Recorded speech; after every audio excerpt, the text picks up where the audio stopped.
Olá, meus amigos, sejam bem-vindos a mais um programa Primeira Linha na TV. É com muito prazer que nós estamos recebendo aqui hoje a visita de um dos advogados mais brilhantes, podemos dizer assim, de toda a história da nossa região. Nós estamos falando dele, Geraldo Donizete, doutor Geraldo Donizete, chamamos ele de Donizete com muito carinho, que está aqui para nos prestigiar pela primeira vez no Primeira Linha na TV. Como vai, Donizete? Muito bem, Mara, muito obrigado pelo convite, de falar com seus telespectadores. Nós estamos aqui para prestar as informações que você achar úteis e obrigado pela introdução do programa, quanto à nossa profissão, que a gente desenvolve com muito carinho, com muito estudo, e espero corresponder.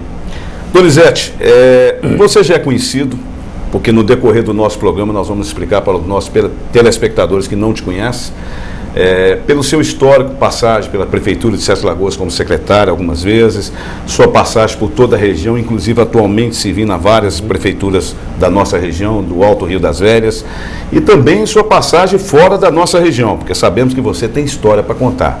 Mas antes de você contar toda essa história, que nós gostaríamos de saber quem é Geraldo Donizete, onde é que ele nasceu, quem são seus pais? Eu nasci numa cidade no Triângulo Mineiro, uma pequena cidade no Triângulo Mineiro, chama Campos Altos.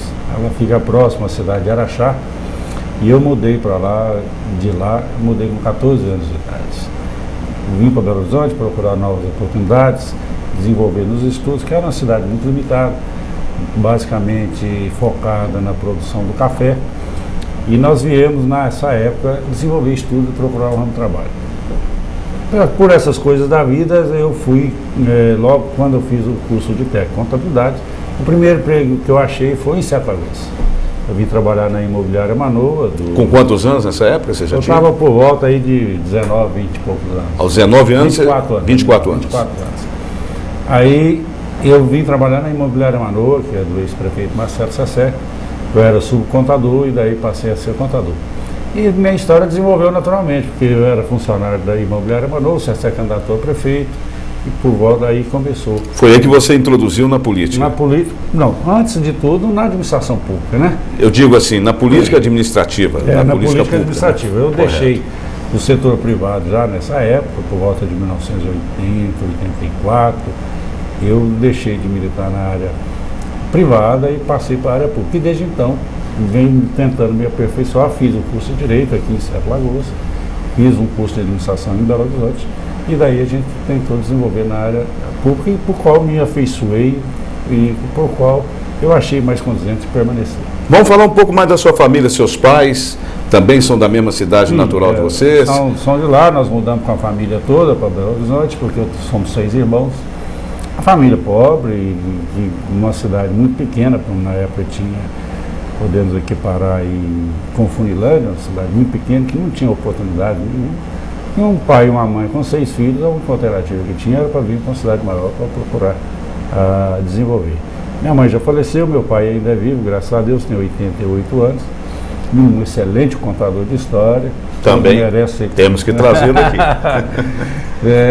Merece ser conhecido, e porque tem belas histórias. Eu comparo ele muito com o xerife Valasco, que aliás são amigos e são excelentes contadores de história. Interessante. Então todos os 6 filhos, e por coincidência, dos 6 filhos, 4 moram em Sete Lagoas, né?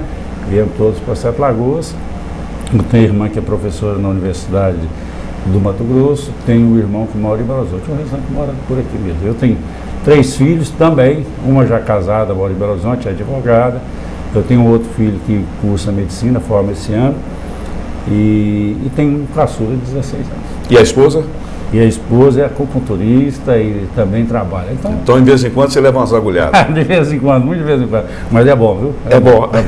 Donizete, a sua vida pública. Vamos então começar. Você iniciou em Sete Lagoas, você iniciou junto com o Marcelo Sessé em seu primeiro mandato. E como é que se desenvolveu essa empatia, vamos dizer assim, você e a administração pública? Porque parece que é algo que você carrega dentro de você, com muito profissionalismo, e assim mesmo você gosta do que faz. Olha, Mariano, foi uma descoberta, eu agradeço muito o Sessé, porque na época, quando ele candidatou a prefeito, o Sessé praticamente abandonou os negócios dele. Então, a imobiliária foi esvaziando, ele foi deslocando, e eu fiquei assim, com medo, com receio de perder o emprego, né? E na época, já estava com ele há algum tempo, ele me convidou para ir para a prefeitura. Eu estranhei demais, porque nunca tinha trabalhado em serviço público. Então, disse a ele naquela época que eu precisava fazer uns cursos uma espécie de reciclagem, de especialização, né? Claro. No direito público. E ele, com a visão de futuro que ele sempre teve, ele sempre me propiciou isso. Tá? Foi aí que me despertou o interesse para cursar o direito. E qual foi a sua primeira função na prefeitura, vamos dizer assim? Por incrível que pareça, eu entrei na prefeitura já para trabalhar no departamento de licitações. De licitações, que é o que você, de certa forma, faz até hoje. É o que eu faço até hoje, né? A qual eu costumo dizer... Da época do Rodrigo Paiva, inclusive, parece que vocês dois... O Rodrigo Paiva era servidor da prefeitura, mas por uma desavença política que existia entre eles, o Rodrigo Paiva foi trabalhar com o Renato Zeredo em Belo Horizonte. Em Belo Horizonte. Né? Então comecei na área de licitações e permaneço nela até hoje, se bem que eu não paro só nisso. Tenho que conhecer outras áreas, como contabilidade pública e outras áreas. Mas comecei na área de licitação. Eu costumo dizer nas palestras que eu dou e nos cursos que eu dou de licitação, eu comecei quando era o decreto 200 ainda. Pô, a maioria dos homens nem sabe o que é isso. Vai saber quantos decretos não tiveram depois desse. Só para esclarecer para o telespectador, você teve o decreto 200, 2300, 2348, 2360 e com a crise do governo Collor, na década de 90, que o grande mestre, que foi meu professor, Eli Lopes Meirelles, onde eu tenho a honra muito grande de ter um livro autografado por ele até hoje, naquela clamor da opinião pública, por causa daquele sistema de corrupção, que você levando em conta o que para hoje era, como diz o ministro Gilmar Mendes, o caso seria julgado em juizado de pequenas causas, né? Mas naquela época foi um alvoroço muito grande, teve até o impeachment do presidente da República. Ele convocou o professor Eli Lopes Meirelles para definir uma nova lei de licitações, que é a Lei 8666, que perdura até hoje. Que perdura até hoje. Isso tem quantos anos, Donizete? Foi por volta de 93, 94. 93. Né? Quer dizer, na verdade, como se poderia dizer, você acompanhou toda a evolução dessa questão de licitação pública, né? Mas para o seu telespectador entender bem, no decreto 200 falava-se em concorrência. Então os municípios praticamente não faziam, porque concorrência só para as grandes obras. Os municípios na época não tinham isso.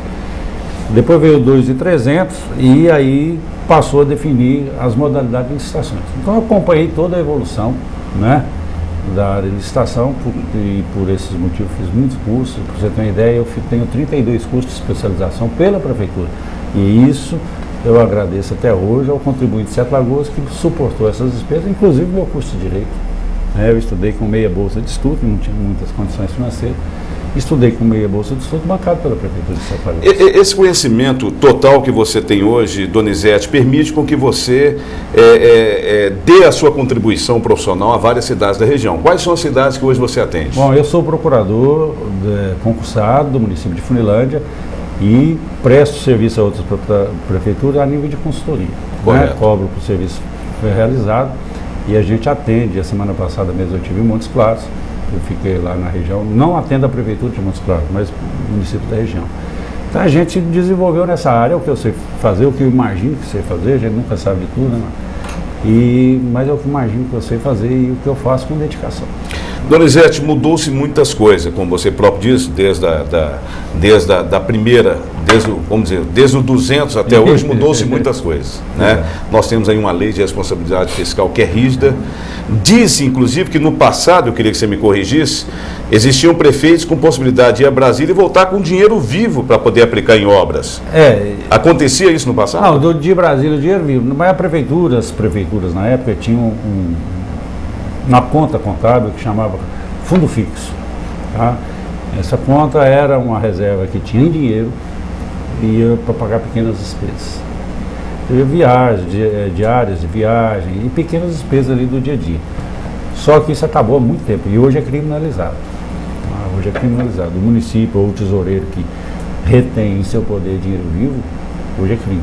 Hoje se vê, inclusive, Santana de Pirapama, que você atende também, existe um cofre antigo lá, e dizem que lá era guardado o dinheiro vivo. Você tem uma ideia, isso perdurou até na administração do Sérgio Emílio. Na prefeitura... Ainda se podia guardar dinheiro. O secretário era o Divino Padrão e o tesoureiro era o Adilson, que hoje mora em Funilândia, aposentou e mora em Funilândia. E lá tinha um cofre do tamanho de uma parede, do tamanho de um armário, enorme, sabe? E se pagava, você era fornecedor da prefeitura, Você tinha um crédito lá por volta aí, vamos imaginar, de 50 mil reais, a prefeitura não tinha dinheiro, nós vamos te pagar 10, vou te pagar 5, vou te Podia pagar se 2. fazer Aí isso. você assinava lá. Você assinava lá. Funcionário fazia vale naquela época? Funcionário fazia vale, eu chegava lá, ô seu Divino, é o Divino Padrão, funcionário Divino Padrão, né? Seu Divino, eu estou com conta atrasada, aí faz um vale para ele aí, faz um vale. E fazia o vale. E depois você contabilizava aquilo, fazia um empenho geral, que chamava na época de empenho geral. Só que isso acabou.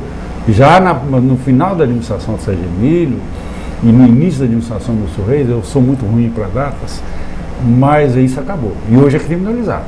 Tá? Quer dizer, hoje... Ou se você retém em espécie.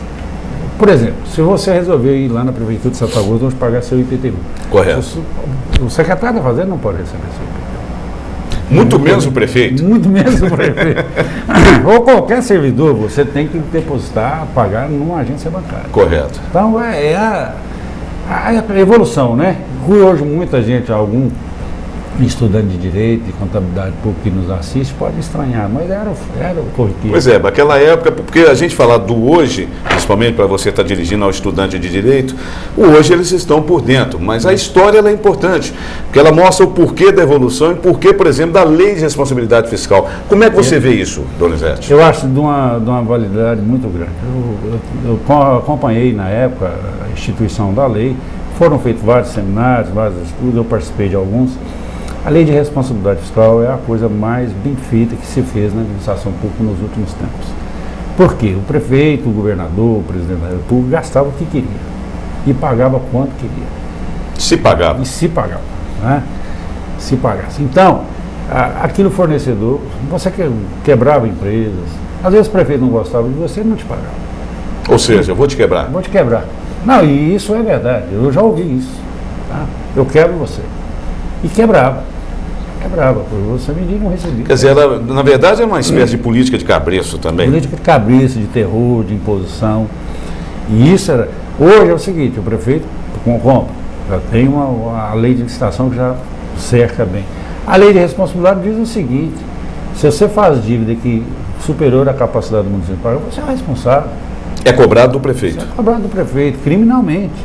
Tá? Ele fica inelegível. Ele fica por má gestão, ele é condenado na área civil por má gestão, por gestão temerária. Então, bens são penhorados? Bens são penhorados, bens são bloqueados no custo da ação, que é pior, porque às vezes uma ação pode demorar. Eu tenho ações aqui que demoram 10 anos e os bens da pessoa. Quer dizer, o bens de uma casa, por exemplo, ela é bloqueada até que você se resolva não a pode ação. comercializar, você não pode. Você tem um carro bloqueado pela justiça numa ação de improbidade administrativa. Vai ter que ficar aquele carro até desmanchar, porque uma ação hoje dessa demora 15 anos. 15 anos o carro já nem... E qualquer bem que você adquirir no curso do processo, ele também já é automaticamente bloqueado. Ou seja, você fica preso a um passado seu administrativo de forma errônea, né? Você tem ideia, eu sou advogado de 6 ex-prefeitos no Norte Minas. Certo. É essa a luta diária. Todos eles? Às vezes nem por má fé. São ex-prefeitos? São ex-prefeitos. Às vezes, muitas das vezes, não é por má fé, não é por desonestidade, mas também por erros. É aquilo que eu costumo dizer para os prefeitos. Eles economizam dinheiro do município em contratar profissionais que cobram mais. Que dê respaldo, né? Que tem respaldo. Claro. E depois usa o dinheiro do próprio bolso para pagar advogado. Poder pagar advogado. Porque não vai ter mais o advogado da prefeitura para defender. Essa situação do Ministério Público hoje, vamos partir por esse lado, porque naquela época também, a gente volta um pouquinho ao passado, não existia Ministério Público, foi criado na muito pouco tempo. De 88. Então, a partir de 88 foi criado o Ministério Público. Mas você atuou, por exemplo, na sua área antes da existência do Ministério Público. Como é que você encara hoje? Porque eu te pergunto pelo seguinte, eu vejo hoje alguns prefeitos até com certa dificuldade de administrar as prefeituras devido a algumas ações do Ministério Público.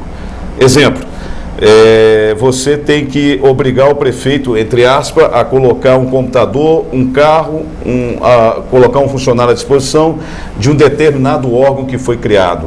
O município não tem condições de absorver aquele recurso. Mas o prefeito, através do Ministério Público, ele é, de certa forma, obrigado a colocar. Como é que fica essa situação se isso vier em desencontro à lei de responsabilidade fiscal? Não, nenhum prefeito é obrigado a cumprir a determinação judicial que vai de encontro à capacidade do orçamento do município. Isso acontece muito na área de saúde, vamos imaginar. que se compra um medicamento. Eu, quando fui secretário de saúde, fui acionado judicialmente para comprar um medicamento que custava 50 Você está falando aqui em Sete Lagoas, correto. 50 mil reais. Era um paciente pobre que era portador de um câncer maligno e tal. Eu liguei para o juiz, não é que eu não queria comprar.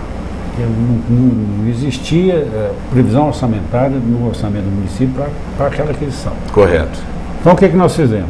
Nós mandei que chamasse o Estado a lide, ou seja, no processo. Porque também o Estado é corresponsável. Quer dizer, o município acionando o próprio Estado. O município chamou a lide, que a gente chama em termos jurídicos chamar a lide, ou seja, pede ao juiz para chamar o Estado para compor o processo. Perfeito. Porque aquela era uma obrigação. E assim foi feito, e o paciente conseguiu. Mas isso foi ação do Ministério Público? Do Ministério Público, do curador da saúde pública. Entendi. Ministério Público. Agora, eu escrevi no seu jornal mesmo, por volta de uns 3 ou 4 anos atrás, uma coluna que chamou A Judicialização da Administração Pública. E é o que fui muito criticado na época por causa disso. Por aquilo, me lembro. E aí está aí a resposta, né? A gente previu que ia acontecer isso. Quer dizer, hoje a atuação do Ministério Público hoje, você tem ideia, o Ministério Público tem o curador da saúde pública, tem o curador do patrimônio público, tem o curador do meio ambiente, tem o curador do idoso e do menor, tem o curador com a série de patrimônio histórico. Então, todos esses promotores são extremamente capacitados. E tem uma equipe, tem uma equipe técnica que dê suporte a eles, de engenheiros, de historiadores. Tudo pago pelo Estado. Tudo pago pelo Estado. Então fornece a eles um embasamento técnico muito grande para fornecer isso. Então essa judicialização da administração pública hoje é inconteste. Hoje o prefeito, se não tiver uma procuradoria jurídica muito ativa, muito conhecedora do ramo, técnicos inclusive, ele vai. O simples asfaltar de uma rua hoje, Mara, você tem que medir o impacto ambiental daquilo. Ou poderá sofrer uma ação do Ministério Público? Poderá sofrer uma ação do Ministério Público. Defendo um prefeito que está sendo acionado por ter construído uma ponte e alega que ele derrubou um pé de piqui para construir uma ponte. Você está falando da cidade de Santana de Pirapama. E essa situação do Albertinho Tameirão, ex-prefeito de Santana de Pirapama, quando em seu mandato, é isso que você disse, pelo que me foi informado e pelo que me lembro, realmente existia uma intriga entre ele e essa pessoa que moveu a ação junto ao Ministério Público. Eu até acho que a ação ela é infundada e a condenação vai ser impetrada recurso, por quê?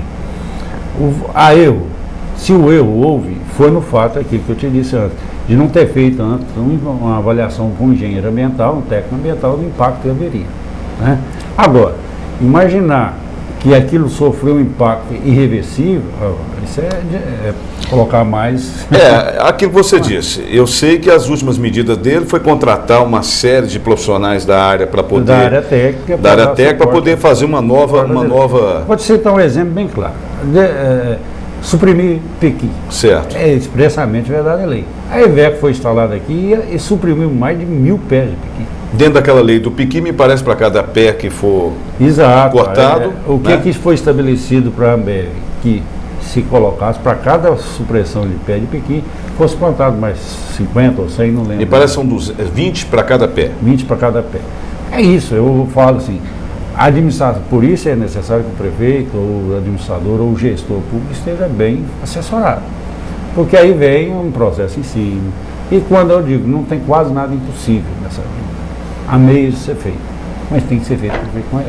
A sua maior dificuldade quando você dá uma assessoria para uma cidade, a gente sabe que até hoje é assim, porque o prefeito sempre tem aquela vontade, aquele desejo de querer fazer. E muitas vezes o querer fazer não é o poder fazer. Como é que você age nessa situação? Que psicologia que você usa com o prefeito para não contrariá-lo e resolver a questão? Olha, eu acho que é a sinceridade. Porque o prefeito é justo e é compreensível que ele tenha pressa, porque está ali por 4 anos. E se não fizer nada por 4 anos, ele não é elege por mais 4. Então, em tese, ele teria no máximo 8 anos. Então, o tempo corre contra ele. E a burocracia corre contra ele. Né? Então, a gente tem que expor o motivo, a forma que deve ser feito e quanto tempo demora aqui. E diz para ele qual o seu risco é tanto. Ou nós seguimos por aqui, e vai demorar mais um pouco, mas o seu risco vai ser 0. Ou você vai por aqui, mas vai acontecer isso, você tem um risco futuro. Ou seja, você deixa para que ele decida. Ele decida. Porque né? ele é que foi eleito, né, Mara? Claro. Ele é que tem o voto. A gente é muito comum em ver advogados, colegas meus, arvorar em querer mandar mais do que o prefeito. Eu assisti um lance muito interessante. É a famosa cena de quem manda sou eu. Quem manda sou eu, né? Eu assisti um lance muito interessante com um prefeito, que eu não vou citar o nome, e um dos colegas nossos estava incisivo, dizendo que não podia fazer aquilo, que tinha que fazer. O prefeito respondeu para ele, assim, vai lá, disputa o voto, senta nessa cadeira e faz se quiser. Eu vejo a situação, voltando ao Ministério Público, de algumas atitudes do próprio Ministério Público, e eu quero dizer que de antemão que eu sou favorável também às ações do Ministério Público, mas existem algumas que a gente vê que até por desconhecimento do promotor, algumas solicitações. Apesar que você disse que eles estão aí embasados com vários técnicos em várias áreas, algumas situações isso não acontece. Como é que você passa Em isso? muitas situações não acontece. Pois é, Porque eu posso fazer uma denúncia, o Ministério Público nem pergunta, ele já acata e já manda a intimação. Antes de responder essa pergunta, eu queria fazer uma correção à pergunta anterior. O Ministério Público não passou a existir a partir de 88. Ele já existia, mas era formado por advogados, que o juiz nomeava, que chamava nomeação ad hoc, né? Que eram advogados que prestavam serviço como promotor. A carreira do Ministério Público, carreira formal, institucional, a instituição do Ministério Público foi criada a partir de 1988, que era da Constituição. Queria ter esse esclarecimento. Acontece, vou a sua pergunta já de agora, acontece que nós temos promotores públicos interessados, estudiosos, e nós temos promotores públicos que não são tão interessados nem tão estudiosos. Assim como nós temos advogados, assim como nós temos jornalistas, assim como nós temos médicos. Claro. Aí que pega. Vou falar para você, das 6 eu tenho 6, defendo 6 ex-prefeitos do Norte de Minas. São 12 ações, eu já ganhei 7. Tá? Por quê? Porque foram por um caminho, por perícias realizadas 5 anos depois da realização da obra. Denúncias políticas infundadas. Denúncias políticas. Né? Claro. Então aquele promotor que não tem um cuidado de impetração, e aí de nós se não fosse isso, né, Mariano? Porque senão nós advogados não ganhávamos nenhum. Precisa. Não precisa, a gente conta com essas. E tem a vaidade, né, Mariano? Nós sabemos que a gente que tem uma fé cristã, a gente sabe que a vaidade é um dos pecados capitais, né? E esse é um dos piores. E esse é um dos piores. Né? A vaidade cega as pessoas. Isso tanto no âmbito político, tanto no âmbito profissional. Nós temos advogados vaidosos, nós temos promotores vaidosos, nós temos juízes vaidosos. E esse embate Ministério Público com juízes, por exemplo, que a gente vê que existe um certo embate. O próprio Joaquim Barbosa, em uma certa época, você se lembra bem, teve esse tipo de embate com o Ministério. Como é que você vê isso? E o porquê? Porque o juiz é o que decide a causa, é o que julga a causa. O Ministério Público é o fiscal da lei. Pela Constituição, o Ministério Público tem que ser imparcial, ele tem que ser fiscal da lei. Aí que é o grande imbróglio, porque ele tem que agir mesmo ele reconhecendo, ele entrando com a ação, e no curso da ação ele vê que o seu cliente tem razão, ele é obrigado por lei a pedir sua absolvição. E muitas vezes o que acontece? E muitas vezes ele age como advogado da União, advogado da parte. O que não é uma prerrogativa dele. Que não pode alguma, ele não pode agir dessa maneira. A expressão em latim chama custos legis, ou seja, fiscal da lei. Quem decide é o juiz. Quem decide é o juiz. O promotor acompanha a aplicação da lei. Donizete, nós vamos voltar daqui a pouco com esse bate-papo, inclusive aprofundando muito mais aí nessa questão das licitações e também sobre sua passagem pela Prefeitura de Sete Lagoas e chegando até os dias de hoje, como é que você está vendo esse quadro político nos dias de hoje em Sete Lagoas região. A gente volta já já.